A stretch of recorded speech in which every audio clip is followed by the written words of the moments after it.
Ayan, mega love shout out. Isang magandang gabi po sa ating lahat. Saan kayo sulok ng mundo?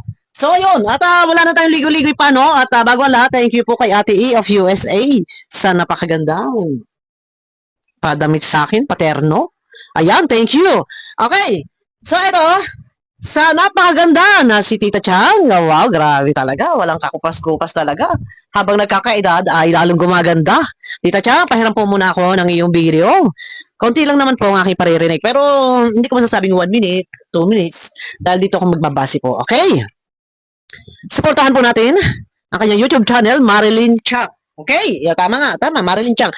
Eto na. At nag-reaction siya sa patungkol doon sa may nag-comment kay Beyonce na sabi malalaos ka. Ang sagot ni Beyonce ay kaya naman daw niya mag-umpisa sa mababa. So may opinion. Ano opinion dito ni Tita Marilyn? Okay? Wala na tayong ligoy-ligoy. Tuloy tayo. Okay, go. Okay. So, sige. Direct to the point na tayo. Malalaos nito. Okay lang po malalaos. Kaya malalaos magsimula sa sa baba. Narinig niyo yung boses niya? Okay lang daw malaos. Kaya naman daw niya magsimula sa mababa. Kaya mo talaga. Dahil kilala ka. Kundi dahil sa kalingap, hindi ka makikilala. Kung hindi ka nakilala sa kalingap, mahirap. Hindi mo masasabi na kaya mo magsimula sa mababa. Nasasabi mo kaya mo magsimula sa mababa dahil kilala ka sa loob ng Kalingap community dahil nag-viral ka, napasikat ka ng isang Kalingap Rab. Okay? So ano ang magiging opinion dito ni Tita Marilyn? Okay. Okay. So, may nag-comment sa kanya. Hindi pa pala tapos. Sabi sa kanya ay malalaos Hindi pa pala tapos. din daw siya. Okay? Guys, totoo naman yun. Walang permanente sa mundo. Okay, tama, tama.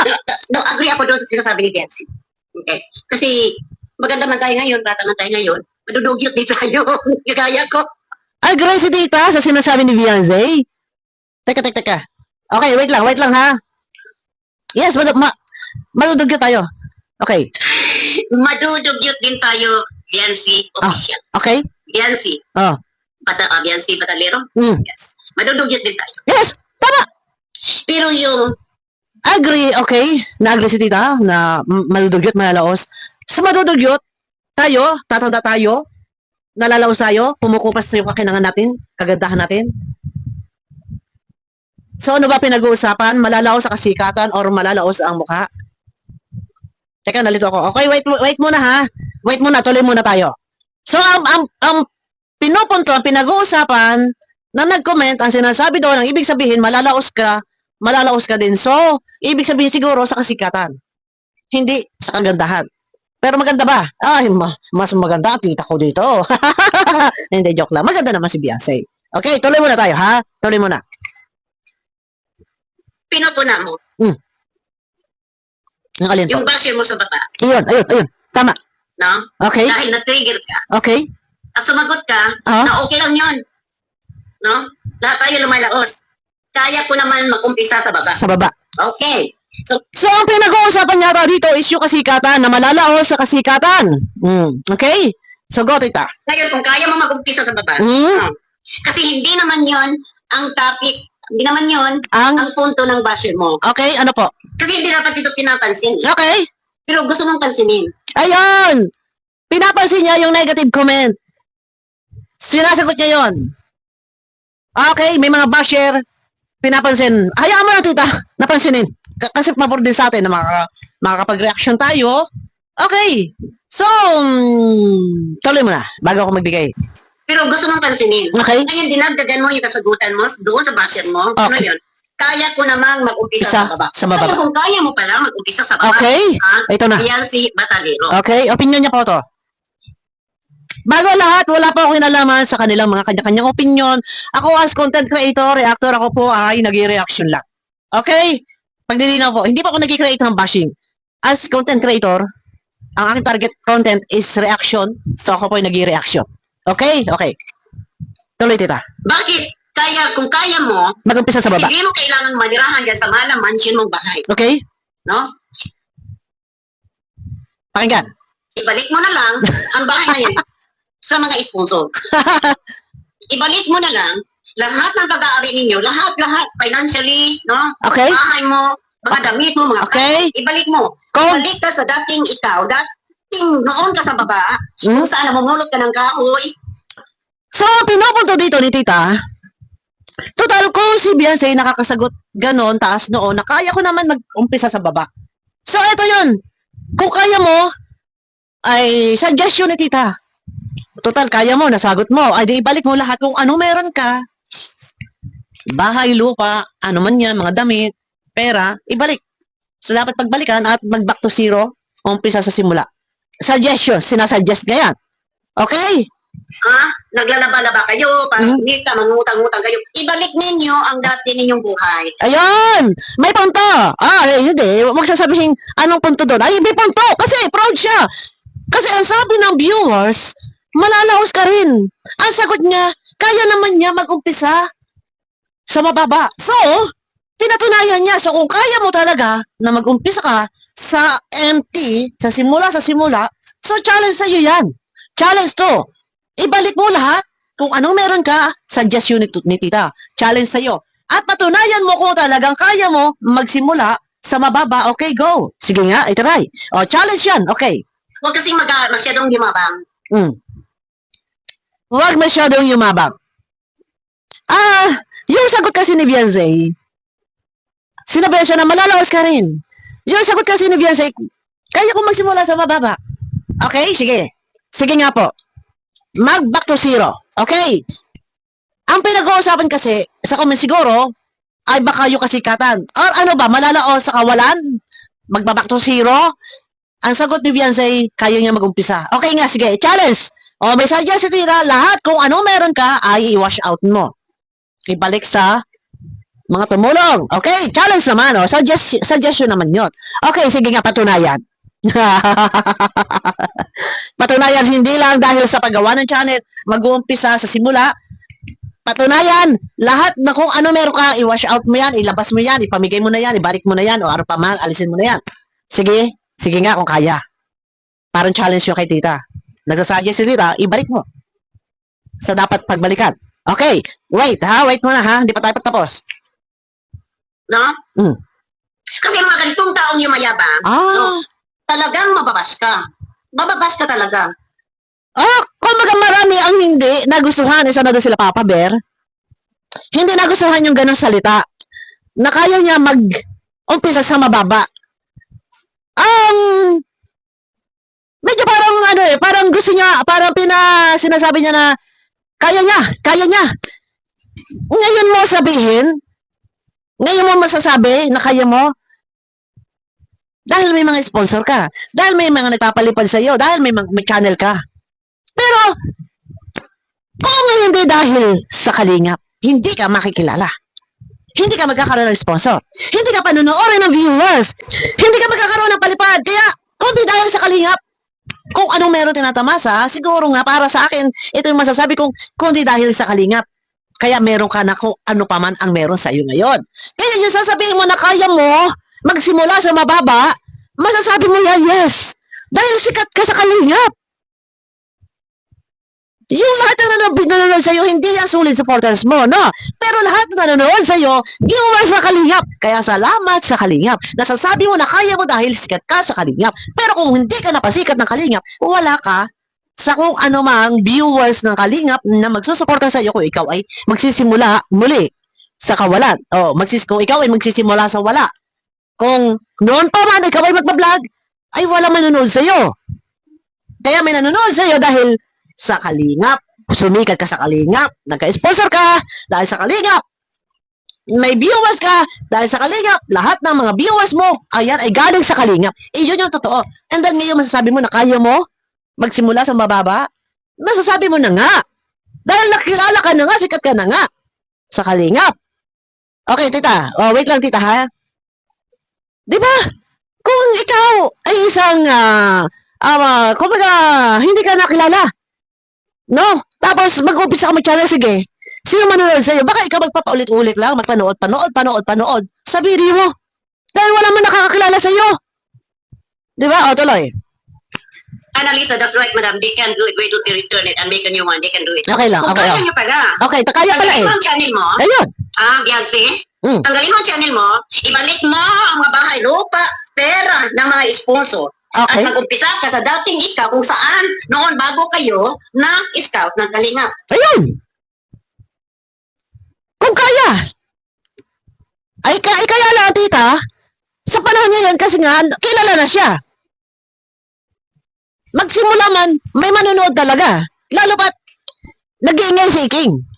Kakaray-karayin niya ni King hanggang sa makilala, hanggang sa mapanood. Kasi nga, kahit mabalik na rin, itaktak tita ang mundo. Okay? Sa panahon ito, kaya ikaw ay nakilala na sa Kalingap. Common na yan at talagang panunuorin ka. Dahil sa nakilala sa Kalingap. Okay, yung challenge sa tita, kung kaya nyo, sige. Sa panahon ito. Okay, back to zero. Kaya mo mag-umpisa sa mababa, mag-umpisa sa wala. Mag-umpisa sa simula. Okay. Ito, doon tayo, ha? Umpisa sa simula, kung sa kabuhayan, hindi sa kasikatan. Okay? Ayaw niya kay tita, sige, ibalik nyo yung bahay, ibalik nyo kung ano lahat. Balik kayo, ibalik nyo yung sungkoy ng ngipin. Hindi, joke lang. Okay? Sige nga. Challenge. Kung kaya mo, magsimula sa simula. Sa kabuhayan na lang to. Kaya lamang, may mga sponsor na magsusuporta sa iyo, magpapalipad sa iyo, magpapadala sa iyo. Yan ay kundi dahil pa rin sa Kalingap. Yan ang totoo. Tuloy tita. Tingnan natin kung talagang kaya ninyo. Kasi sa panahon na ito, Bianci, nangungutang kayo, di ba? Para may maitustos lang kayo sa inyong mga sarili. Oo. Nangungutang? Ilang taon na kayong hayahay sa buhay. Yun, dahil sa nangungutang? Kalingap. Yes. Ilang taon na kayong nagiging mayaman. Noon tita nangungutang. Ngayon ay hindi na. Hindi ko alam kung nangungutang pa din. Hindi ko alam. May tindahan sila. Kaya lang yung tindahan nila kukunti na laman. Okay. So, kung sa panahong ito, dapat, kung sa panahong ito, sila mag-uumpisa ulit, magbabak to zero, ay, halimbawa, aalisin nila, babalik nila yung bahay, ano pa man meron. Ito na bumabasa lang ako sa video. Ay, kilala pa rin. Panonorin pa rin. Dahil kilala nga, napasikat nga po ng Kalingap. Kaya kundi dahil sa Kalingap. Ayan ang salita. Yung salita na kundi dahil. Kahit anong gawin. Kung sa panahon ito, mag-uumpisa, ganun pa din. Panonorin kasi nga sikat na. Nakilala na. Kaya nga, yung salita kundi dahil sa Kalingap, kundi dahil sa Kalingap, hindi kasi sikat. Hindi ka makikilala. Okay? Hindi ka matutulungan, hindi ka magkakaroon ng sponsor, hindi ka magkakaroon ng viewers sa ngayon na ikaw ay may channel na. Kundi dahil sa Kalingap, yan lang ang lagi natin masasabi. Kung hindi dahil sa Kalingap, kung ano man meron ka sa ngayon na tinatabasa, ano man meron kayo ngayon na nalalasap, kundi dahil sa Kalingap. Iyan naman talaga yung totoo. Walang below the belt. Opinion. Okay, tuloy. Matuturing na mas mayaman pa kayo sa mga normal citizen dyan sa lugar ninyo. Okay. Ay, kung sinasabing mayaman, hindi ko masasabing mayaman dahil bahay ay tulong ng Kalingap at ng ibang sponsors. Kasi, ewan ko, kung mayaman, hindi ko alam. So, mayaman pa sila sa sponsor. Ang sponsor, OFW, nagkukudkod ng inodoro. Sila, mayaman na? Ay, hindi ko pa alam kung mayaman. Pero ganun pa man, siguro, maaaring iba na yung buhay nila sa ngayon. Kumpara before. Okay? Pero kung ikukumpara sa mga OFW na nagkukudkod ng inodoro, sa sitwasyon nila ng pamumuhay, hindi hamak na mas angat siguro sila dahil sila hindi nagpapakahirap maghanap buhay. Kumpara sa ibang mga nagpapalipad dyan na nagkukudkod ng inodoro, ang kikitain ipapadala sa pamilya, mawalang galang, huwag kayo magagalit sa akin kung banggitin ko ang nagkukudkod ng inodoro dahil iyon ang realidad ng buhay. Ha? Ako man dito ay nagkukudkod ng inodoro. Huwag kayo magagalit sa akin kung iyan yung aking term, yung aking salita. Ha? Sila, nagtatrabaho, sa ibang bansa, OFW, nagtatrabaho, kaya kayo pumunta sa ibang bansa para magtrabaho, para mabigyan nyo ng sarap buhay ang inyong mga pamilya, anak, magulang, at makatulong pa sa mga kapatid. Pero yung pera ninyo, kung pagpapasakit at gusto nyo lang isampal sa Kalingap na may nagsusuporta, may nagpapalipad, palipad, para lang maipagmalaki nyo at maipagmayabang ninyo na marami ang nagmamahal at sumusuporta pero butas ang bulsa nyo. Baka mga anak ninyo, hindi nyo halos pa mapadalhan ng pera sa Pilipinas. Mamalay kayo, wala, nga tapos ngayon, Nangungutang kayo. Okay, tuloy. Na nasanay na kayo na merong pera, lahat ng panahon may pera sa pitaka, may pera sa bangko, magagandang damit, magagandang pagkain na noon, mga pagkain ninyo halos isang tuyo lang, 2 tuyo, no? Utang pa, Malinhoy. at hindi pa magkakapira na pang gastos ninyo. Kung hindi maglalaba, hindi ko ba? Ngayon ibalik mo ang dating ikaw kasi kaya mo, sabi mo kaya mo. Kaya daw. Kung kitang balikan mo, Hinahamon. Ito, so challenge. May challenge kay Beyonce. Kakagating kaya ni Beyonce? Pero yun na nga. Umuho ng balita na di umano ay bitak-bitak ang bahay pero bakit hanggang ngayon ay doon sila nakatira sa di umano ay bahay na nanganganib, bumagsak or walang silbi. Ayun niya kay King ay walang silbi. Tanggapin pa kaya yung hamon mo tita na isauli kung anong mga meron sila pati bahay? Gayon nga, yun ng bahay na bitak-bitak hanggang ngayon nandyan sila. Hindi nila nililisan. Okay? at tanggalin mo ang channel mo, umalis ka sa social media, at ibaba mo ang sarili mo para makita ng lahat yung sinasabi mong kahambukan. Kaya mo ba? Ayun ang tanong. Hamon ito challenge si Tita MC. Kay Beyonce. Hamon sa iyo, mag back to zero, empty, and then magsimula. Kasi nga, sabi nga, kaya daw niya. So, gusto lang patunayan. So, kakagatin kaya ang hamon? Okay? Wait lang, ha? Huwag ako. Okay. Beyonce, Okay? huwag ako. Kasi kung ganyan ang kasalitaan mo, nakikita natin ang kawalang utang na loob. Huwag ako. Kasi kung ganyan ang kasalitaan mo, nakikita natin ang kawalang utang na loob mo talaga. Yung pagkamaldita mo lumalabas sa bunganga mo. Ayan. Okay, ipapakita natin bukas. So, challenge si Tita MC kay Beyonce dahil sinabi ni Beyonce na kaya niya magsimula sa mababa. So, okay, ipapakita natin to, hindi natin kakahabaan. Kaya pala niya magsimula sa mababa. Dahil sabi mo to, dahil napasikat ka ng Kalingap. Kaya salamat sa Kalingap. Sa panahon ito, kaya mo na lumipad. Kaya mo i-handle yung channel mo dahil ang mga viewers nandiyan nanonood, ang mga viewers nagpapalipad, ano pa man yan, para ipakita na hindi ka nag-iisa at marami ka kakampi, marami nagmamahal, pagpapasakit, tapos hindi lang ikaw pinayayaman ng mga nagsusuporta sa iyo, pati si YouTube. Tapos yung nagsusuporta sa iyo, kumusta na sila? Magkano na anay po nila? Wala. Ayan. So, magpapalito tayo. Tatanggapin kaya ni Beyonce yung hamon, yung challenge ni Tita MC na isurrender, iwanan, kung lahat, kung ano mang meron ka, back to zero, balik ka sa dating buhay, and then magsimula. Okay. Pero kung ito tatanggapin, magsisimula, sikat na tita. Napasikat ni Kalinga Prab eh. Kunan pa sana. Magsimula siya, gumawa ng YouTube channel, may manonood ba? Wala. Kasi hindi siya kilala. So ngayon, kung ito'y tatanggapin niya, magpapanibago, sikat na eh. May manonood at may manonood. Kasi nakilala siya, sikat siya, kundi dahil kay Kalinga Prab o sa Kalinga. Yun yung totoo. Opinion ni Tita MC, kakagating kaya ni Beyonce yung hamon. Abangan nyo ko sa akin next video. Bukas papalito natin at tanggapin kaya. Okay. Hanggang dito na lang, hindi tayo magpapakahaba.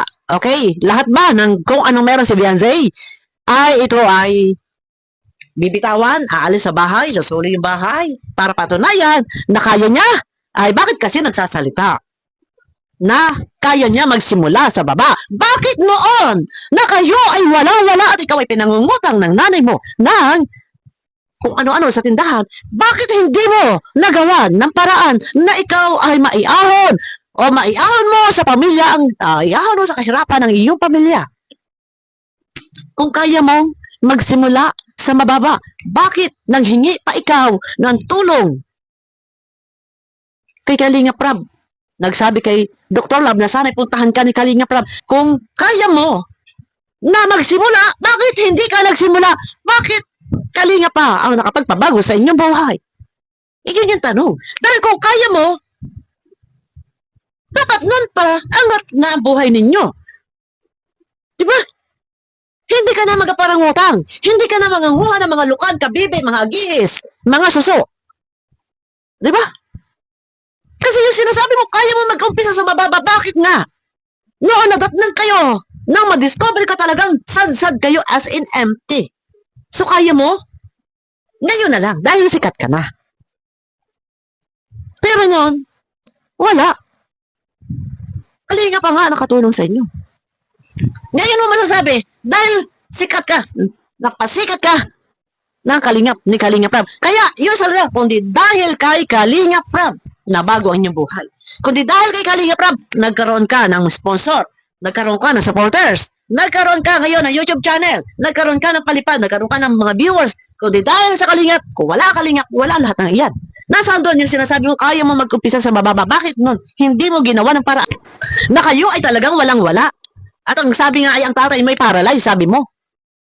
Oh, tinanong ko ni Kalingap Rab, paralyzed ba? Opo, paralyzed. O, di ba? Tuwing pupunta si Kalingap Rab, umiiyak si mama mo. Umiiyak-iyak ka din, mangiyak-iyak ka kapag binibigyan ng pera. So, nasaan yung sinasabi mo, kaya mo magsimula sa mababa? Bakit nga noon, hindi mo nasimulan? Ngayon mo masasabi na kaya mo magsimula dahil sikat ka na, napasikat ka na Kalingap. And on the spot yan, may manonood talaga. Kapag nagsimula ka, gumawa ng channel, on the spot na yan. May manonood dahil napasikat ka, sikat ka sa loob ng Kalingap. Kaya kundi dahil sa Kalingap. So, tatanggapin kaya niya yung hamon Tita MC? Okay. Tingnan natin, part 2 tayo bukas. Mag-play ulit ako ng video. May challenge. Challenge kay Beyonce. Kaya magsimula sa mababa. Ay bakit nga? Noon, hindi mo sinimulan. Kayo ay sad-sad. Kundi dahil pa sa Kalingap, hindi kayo mababago buhay. Ako yung opinion ko to. Kasi kaya raw mag-umpisa sa mababa. Bakit nga noon? Hindi mo sinimulan. O, sino nagbago ng buhay ninyo? Kalingap, sponsor. Abangan nyo ako guys sa aking next video. Hindi na natin pakakahabaan. Okay, bukas, part 2 tayo. Mega love shoutout. Challenge Tita MC. Tatanggapin kaya ni BNZ. Bye-bye po. Mega love shoutout po sa inyo lahat.